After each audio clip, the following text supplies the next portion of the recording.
প্রিয় দর্শক, গত 11.5 মাসে শুধুমাত্র চাঁদা দাবিকে কেন্দ্র করে কিংবা চাঁদার বিভিন্ন ঘটনাকে কেন্দ্র করে নিশ্চয়ই বাংলাদেশে কয়েকটি মহাকাব্য লিখে দেওয়া যেতে পারে।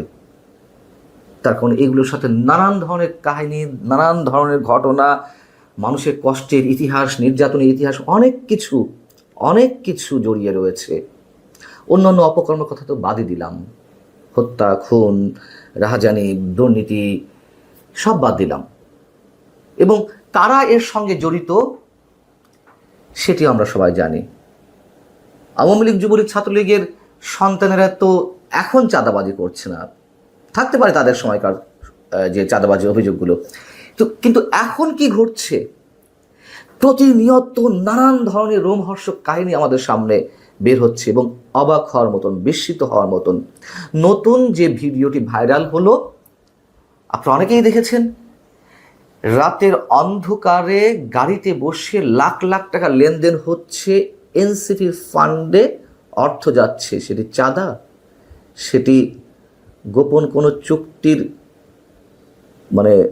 গোপন কোনো অর্থের অংশ, সেটা কি অনৈতিক কোনো লেনদেন, অর্থাৎ কাজ পাইয়ে দেওয়া, টেন্ডার পাইয়ে দেওয়া, ব্যাপক যে দুর্নীতির অভিযোগগুলো আমাদের সামনে রয়েছে সেই জায়গা থেকে চাঁদার বিষয়টি। মজার বিষয় হচ্ছে যে এনসিপি বিএনপির বিরুদ্ধে এখন জিহাদ ঘোষণা করেছে। বিএনপি নেতাকর্মীরাও যে চাঁদাবাজি করছেন এটাও ওপেন সিক্রেট। সারা বাংলাদেশে এখন কারা চাঁদাবাজি করছে, এনসিপি কতটুকু করছে, বিএনপি কতটুকু করছে, জামাত কীভাবে দখলবাজির সাথে জড়িয়ে পড়েছে সব আমরা জানি।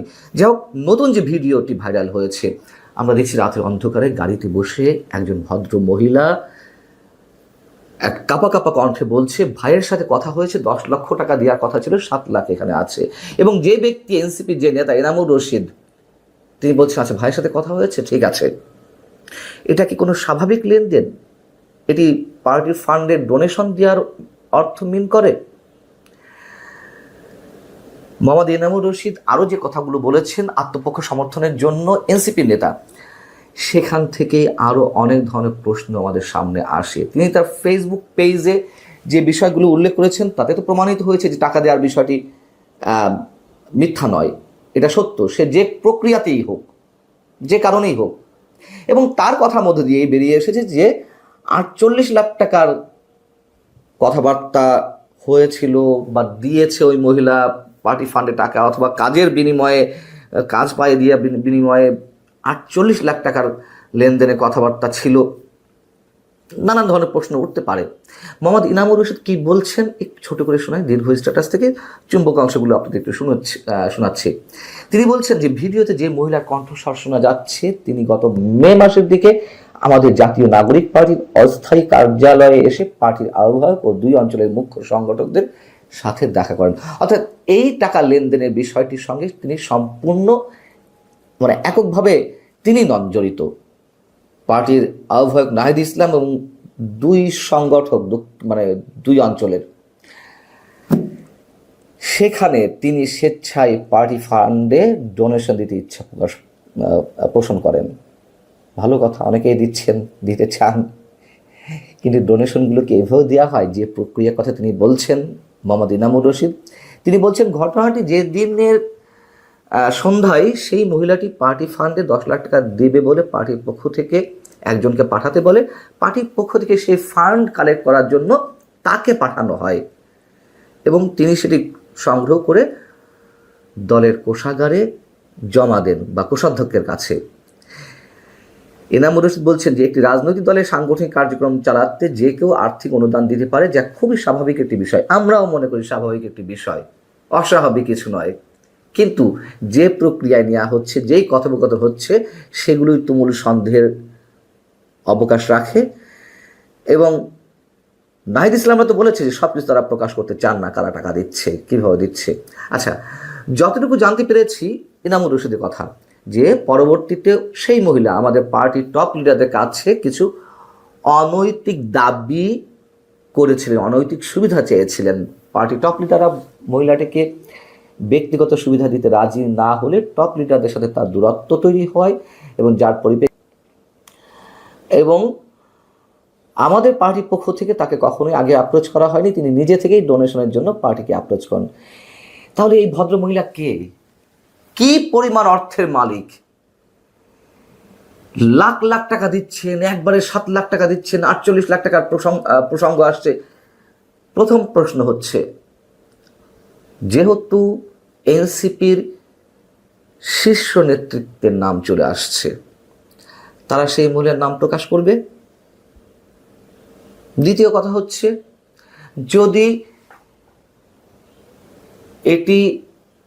এটির বিনিময়ে ওই মহিলা অনৈতিক কোনো সুবিধা চেয়েই থাকেন, কেন তাকে সেই আগের টাকাগুলো ফেরত দেওয়া হয়নি? দেওয়া হয়েছে কি? মনে হয় না। এবং যে প্রক্রিয়ায় এই মোটা অঙ্কের টাকা দেয়া হচ্ছিল, রাতের অন্ধকারে গাড়িতে বসে প্যাকেটে করে এবং সংক্ষিপ্ত কথার মাধ্যমে, এটা কারো কাছে মনে হয় যে এটি স্বচ্ছ প্রক্রিয়ায় কেবলমাত্র কোনো ডোনেশনের অর্থ? মনে হয় না কোনো ক্রাইম সিন ওই মহিলা বাধ্য হচ্ছেন দিতে? এই ভিডিওটি যারা লিক করেছেন তারা কেউ কেউ বলছেন যে ওই মহিলার ছেলেকে গুম করা হয়েছে বা তুলে নেওয়া হয়েছে, তার মুক্তিপণের অংশ হিসেবে এই টাকা দেওয়া হয়েছে। আমরা জানি না, এরকম বলা হচ্ছে। এটি যে কোনো স্বাভাবিক প্রক্রিয়া অংশ, এটি আমরা নিশ্চিত অংশ নয়। আবার কেউ বলছেন যে কাজের বিনিময়ে এই টাকা দেওয়া হচ্ছিল, যে চুক্তি হয়েছে তার অংশ বিশেষ 7 লাখ টাকা। আর এনসিপির দাবি চাঁদা, মানে ডোনেশন।